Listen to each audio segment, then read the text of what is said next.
So I've always really liked the RS6. I've just thought it's the complete package, in the sense that even though it isn't the fastest in this segment, I think the E63 and the M5 would possibly show it the way in the right hands. And yeah, so in the right hands, I would imagine an M5 or an E63 much of the way. An M5 almost certainly, but you know, we're talking small margins here. The difference is the RS6 was a much better day-to-day car.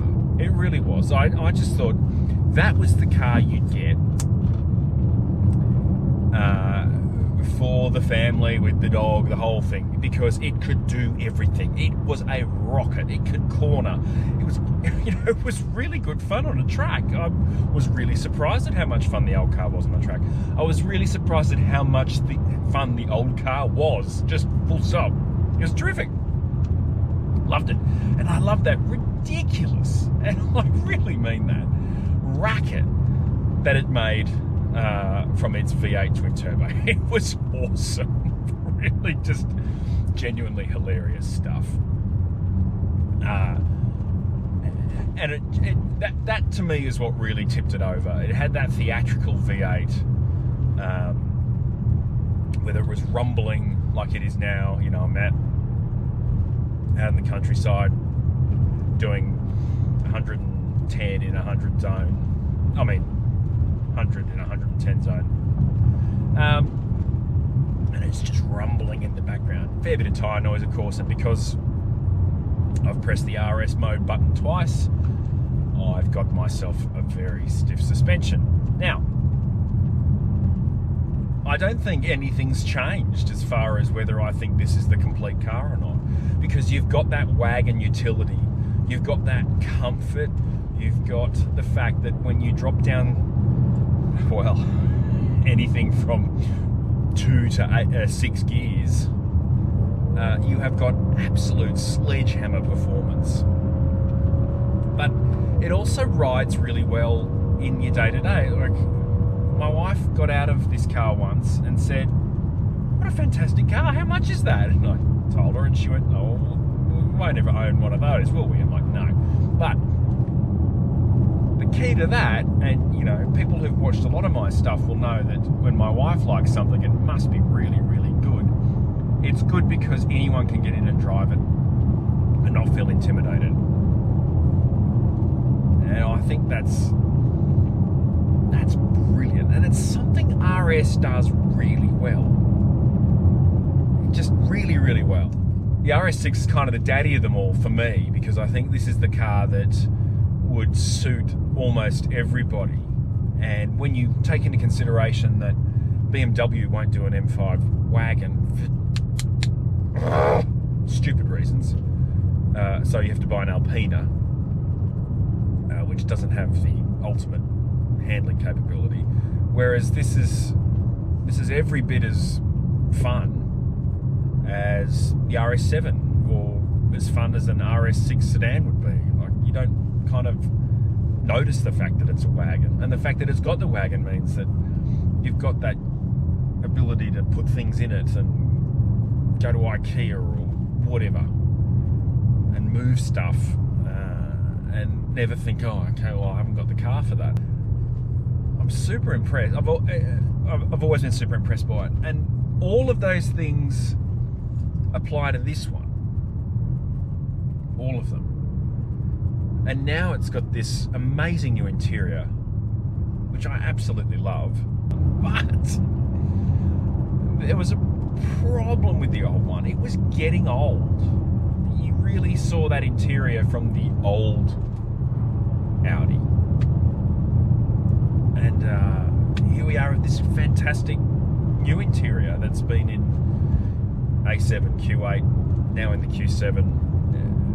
It looks tremendous, and it really brings this car right into it.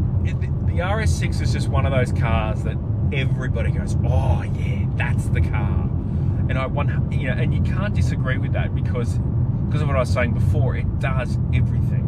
And I think what people miss when we talk about cars like this is you've got to buy a car that's going to work for you.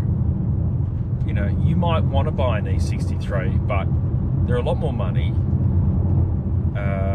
They're not particularly good looking, let's be honest. And while they are technologically really cool, I don't think it has the really cool tech vibe that this car has, particularly on the outside.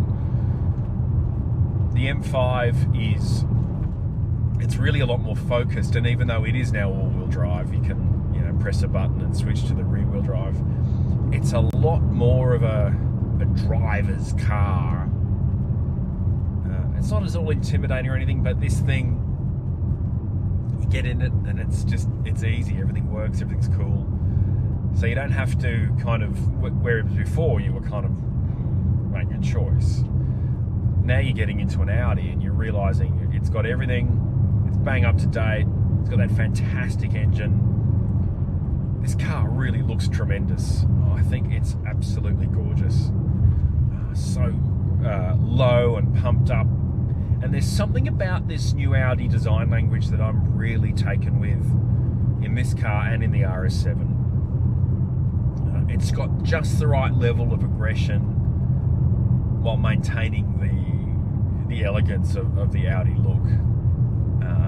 You know, with those really sharp creases, the way it picks an angle and sticks with it, I really like that. And the muscular look over the rear wheels, you know, really pushing that RS Quattro link. It just looks tremendous. And of course, you know, the lighting looks amazing, because Audi is just 100% in front on lighting. It's just, you know, the headlight design, the way it animates when you start it up. You know, you get in the car and you get that symphonic kind of welcome music. It's a really cool car, and because the level of cool in all cars, well, just about all cars, has lifted, you've really got to be pushing hard to go for cool. Like the M5 isn't cool. It's a fantastic car, but it's not cool. This car is cool. This is the kind of car you arrive in and people go, that's a cool car. That may not matter to you, and that goes back to what I was saying before about buying the right car for you. But I think people are, and the point I'm staggering towards is, I think people are really, particularly drivers, you know, people like you and me, you know, I'm not talking to a Mitsubishi ASX buyer here, am I? People kind of want to, they want the fastest, or they want the this or the that, or they want the loudest. You know, that's going to go to the E63 because it's so loud. But you know, this thing again is quite theatrical and a lot of fun, so it does do that, but it doesn't do it obnoxiously. It's got all the space you could want from a car like that. It's got, you know, tremendous V8 power. It's got all the things those other cars have, but it doesn't have this level of cool. Wagons shouldn't be cool, but this is cool. It really is. But also, when you're on it, it is so much fun. And you know, the way it steers, the way it stops. It's got the big carbon brakes on it. Whee, do they stop? And you know, I always say you don't need them on the road, and you don't. But it's still an exciting thing to have on your car. And so clearly there's an expectation that you'll grab this thing by the scruff of the neck on a track and go and give it a hammering. But, oh yeah, just, oh. Every time I get in an RS6, I remember what I like about it, and I remember why people find it so appealing. And why it has such a hardcore fan base. And I really understand that. To kind of get a car that isn't shouty to look at, but you know, if you get the right colour and wheel combination, it looks mean, but without being stupid mean or thuggish. It just, you know, it's a car that says, you know, you shouldn't really mess with this because it's going to eat you. It really will. It's so much fun. Yeah, I'm rambling a bit, but thankfully I can cut this nonsense up. You know what's exciting about a new Audi RS is all the details that go into it to make it the new car. So you got the new interior, you got the huge wheels, you got the brakes, you got the updated engine, you've got, you know, the new virtual cockpit layout's really cool. You've got the really slick MMI updates. You've got the new double screen thing. All of that's cool, but you can get that in any A6. Get it in the S6 if you want. Well, you have to. That's how it comes. We're stuck behind a caravan who, to be fair to him, did pull over for us. But what isn't lost in this new car is, I reckon, you know, the fans will love this, but if you've never considered this type of car before and you've got this kind of money to spend, you know, if this isn't on your list, you're nuts. I mean, you might drive it and not like it. I find that difficult to believe, but you might drive it and not like it, but at least you've got yourself in it and seen what it is that is so appealing about this car, because it is really very appealing despite its price tag. Like, I don't feel like I'm being ripped off in this car at all by the price tag, because it does so many things. You know, people will complain, oh, you know, you can't switch out the fronts like you can in the M5. Almost nobody does that. And frankly, on the road, you probably shouldn't. So what's it like when the roads are fun? Well, hopefully we're just about to discover, because we've got ourselves a nice twisty downhill. And I reckon one of the ways to find out how a car is going fast downhill, because physics is not your friend when you're going downhill. Because if you make a mistake, gravity's not helping. Whereas at least when you're going uphill, it's helping. So there's a little bit of body roll, but again, that's to be expected of a car this big and this heavy. But this engine, oh boy, this engine. Oh boy. And the steering on this is really tremendous. It gives you so much confidence into the corner because it's bringing the rear around for you. I mean, how good is all-wheel steering? And these brakes also super cool. I mean, I am really pushing through here. I'm pulling 0.8 of a G. Oh, now we've come across a truck. This truck driver, like, I get it, truck drivers, I do, but he's had heaps of chances to get out of our way. Like here, right here, he could have done it. And he's gone, no, bugger it, I'm pressing on. It would hold him up for all of 13 seconds while we filed past. Like,